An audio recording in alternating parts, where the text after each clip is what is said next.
watershed, it can be said, our home place.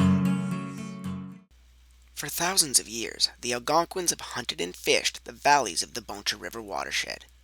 Centered in Golden Lake, they continue to practice the traditions and customs of their ancestors. Skip Ross, an elder of the Algonquin of Pikwa community, strives to teach others interested in their culture. My Algonquin name is Kamijiuxibianini, which means running river man.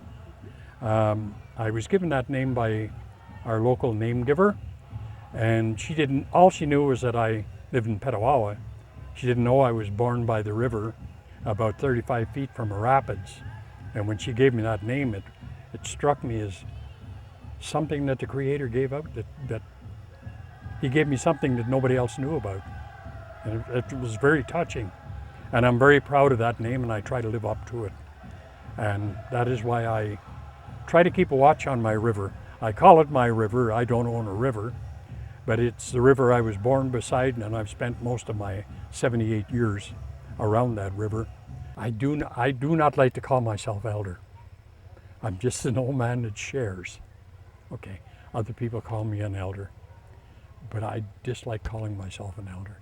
I have to sometimes because people give me no choice, but we do not like to say that, well, I'm an elder that knows everything, because I don't know everything.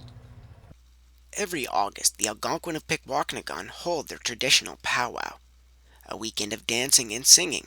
Visitors are welcome to come and take part in the festivities. It's the third weekend of August of every year that we come here and we do our traditional dancing. We have our traditional feast on Saturday night, which is moose, which is one of our traditional foods. It was one of our main foods, along with the eel and the sturgeon. They were our main foods. Although the American eel was, in the past, one of the main foods of the Algonquin, the species' survival has been threatened in recent years. Eel is very, very touchy subject with me. I am trying my greatest to restore the American eel. The American eel at one time, there was more eel than any other animal in this part of the world. The Petawawa River, you could walk across the river on their backs in the springtime, in the summertime, in the fall. The eel is a funny little creature. It breeds and births in the Sargasso Sea. And when they just get into their first year, they come up the rivers, and they go up the rivers, and they'll stay up there for about 10 years. And then it's time for them to go back to the Sargasso. But what's happening is they're going through these turbines in these power plants, these hydro plants. The Ottawa River is the biggest damage. They have dams from the St. Lawrence River up to the other side of Mattawa. I don't know how many, I think there's 5 or 6 dams, but they have no fish passage.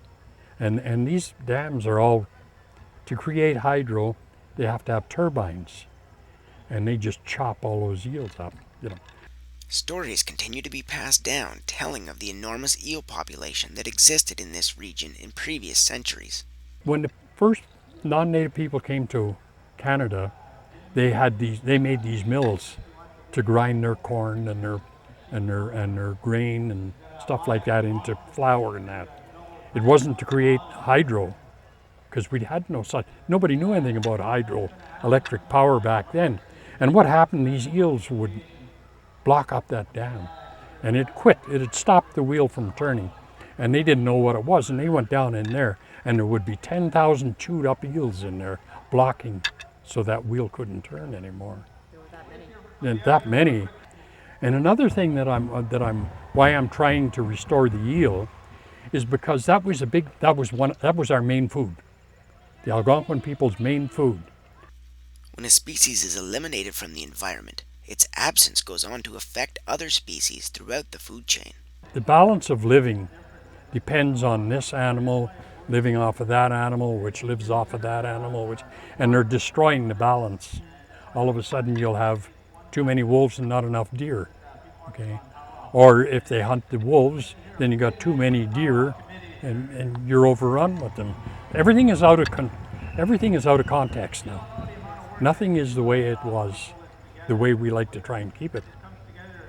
With human populations growing steadily, our society must achieve a balance with our surrounding environment, ensuring future generations will not be burdened with today's mistakes.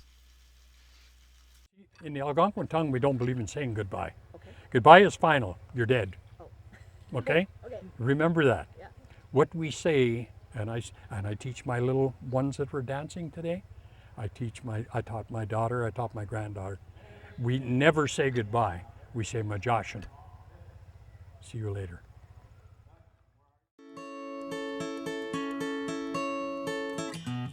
Watershed, it can be said, our home place. The clouds, the hills, our roof, our halls, and simple truth of watershed, here all our waterfalls.